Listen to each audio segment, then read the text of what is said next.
O presidente Lula anunciou hoje as medidas de mitigação dos impactos às empresas por conta do tarifaço aplicado pelos Estados Unidos. A MP é batizada de MP da Soberania, foi apresentada em companhia dos ministros da Indústria, Comércio e Serviços Geraldo Alckmin, Fazenda Fernando Haddad, Hugo Mota e Davi Alcolumbre, os presidentes das duas casas do Senado. Lula disse que não pretende retaliar sanções aplicadas por Trump, mas garantiu que o país buscará alternativas com outros parceiros comerciais, como a China, a Rússia e a Índia. E o presidente rebateu ainda alegações de que o Brasil estaria desrespeitando os direitos humanos. Vamos ouvir Lula. Põe ele aí. Nós temos um poder judiciário autônomo em que está garantido na nossa Constituição de 88 e que o Poder Executivo e nem o Congresso Nacional temos nenhuma incidência com relação ao julgamento que está acontecendo na Suprema Corte. E ninguém está desrespeitando a regra de direitos humanos como estão tentando apresentar ao mundo. Porque os nossos amigos americanos, toda vez que eles resolvem brigar com alguém, eles tentam criar uma imagem de demônio contra as pessoas que eles querem brigar. É assim com a América Latina, é assim com o mundo árabe, é assim com os russos, é assim com o país asiático. E o Brasil não tinha, efetivamente, nenhuma razão para ser taxado e tampouco aceitaremos qualquer pecha de que no Brasil nós não respeitamos os direitos humanos. Bom, foram destinados 30 bilhões do Fundo Garantidor de Exportações para concessão de crédito às taxas, aliás, com taxas acessíveis, priorizando empresas mais afetadas pelo tarifaço, especialmente aquelas que dependem de vendas diretas para o mercado norte-americano.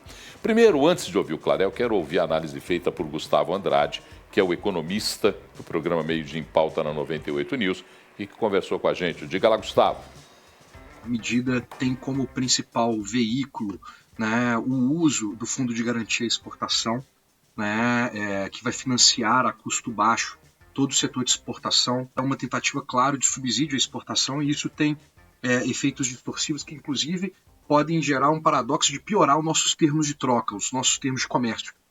Isso afeta a questão de crescimento e bem-estar, olhando na ótica econômica para frente. Né? Então, é muito pautado em cima de crédito para exportar como um todo. Né? Também, compras governamentais serão razoavelmente flexibilizadas para que os produtos, né, que não forem exportados, eles sejam adquiridos pelo Executivo. Isso é um problema grande, não só pelo lado fiscal, mas no lado de risco moral mesmo, assim, né?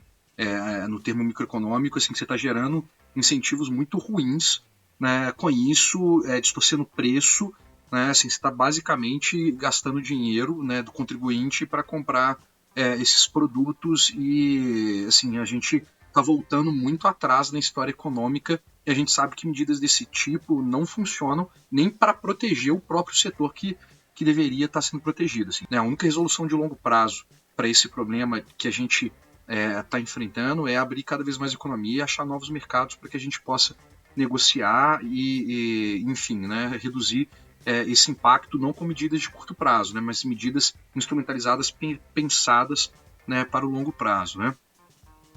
Bom, tá aí. Quem falou foi um economista, né? Porque aí as pessoas ficam dizendo, se eu falo uma coisa dessas, porque eu sempre venho dizendo, abra a economia, é o melhor caminho. Compras governamentais são perigosas. Abrem caminho para uma série de questões. São frágeis na sua estrutura.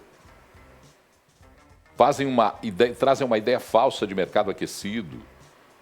Mas se eu falar isso, aí vão dizer, esse é um achista, é um louco, é um maluco. Tá aí um economista do IBMEC, renomado economista do IBMEC, professor Gustavo Andrade, foi ele quem falou.